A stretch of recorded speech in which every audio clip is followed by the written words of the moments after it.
नमस्कार, मैं तीर्थ बोल रही हूँ। अभिजीत और अनामिका अभी भी प्रश्न प्रतिप्रश्न के सागर में गोता लगा ही रहे थे। चूंकि उनके साधना के अनुभव भी उनके साथ जुड़े हुए थे, वे कुछ गहराई से सब समझ पा रहे थे। उन्हें अब मृत्यु से संबंधित जानकारी चाहिए थी। अभिजीत ने प्रश्न किया कि कुछ लोग मृत्यु की दशा में पहुंचकर वापस लौट आते हैं और वहां के वर्णन बड़े विस्तार से करते हैं। उनके कुछ अनुभव सामूहिक भूमि पर एक से होते हैं, इसके बारे में बता दें। जैसे सुरंग का दिखना तथा उसमें प्रवेश करना, तेज रोशनी का दिखना इत्यादि।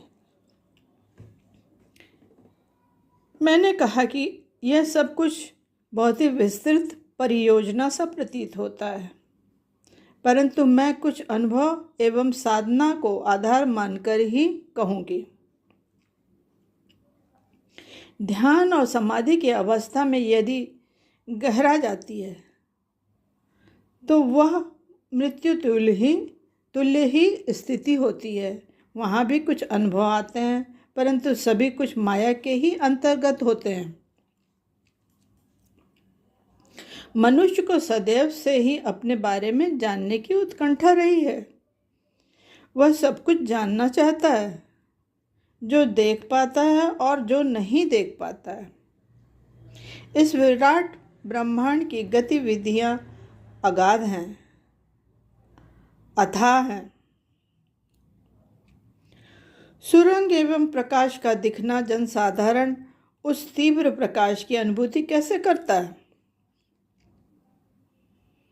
उसकी आंखें चकाचौंध हो जाती हैं।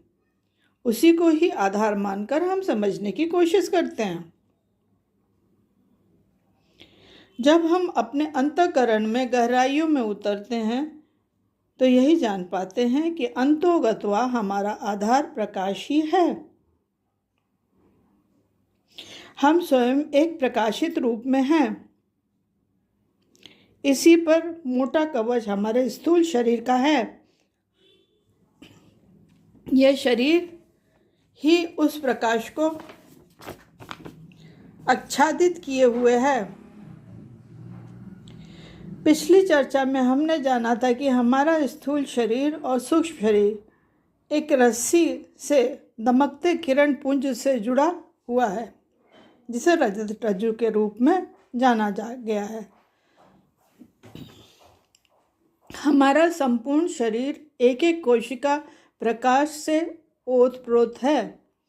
यही अनेक प्रकार से एकत्रित होकर सिमटकर मृत्यु काल में शरीर छोड़ देता है।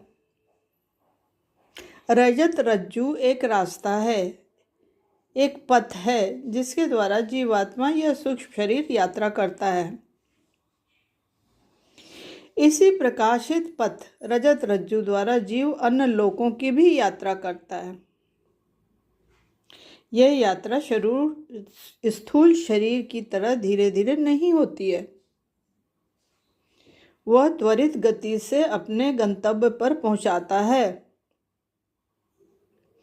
यह पड़ाव या मुकाम सभी जीवात्मा का अलग अलग होता है।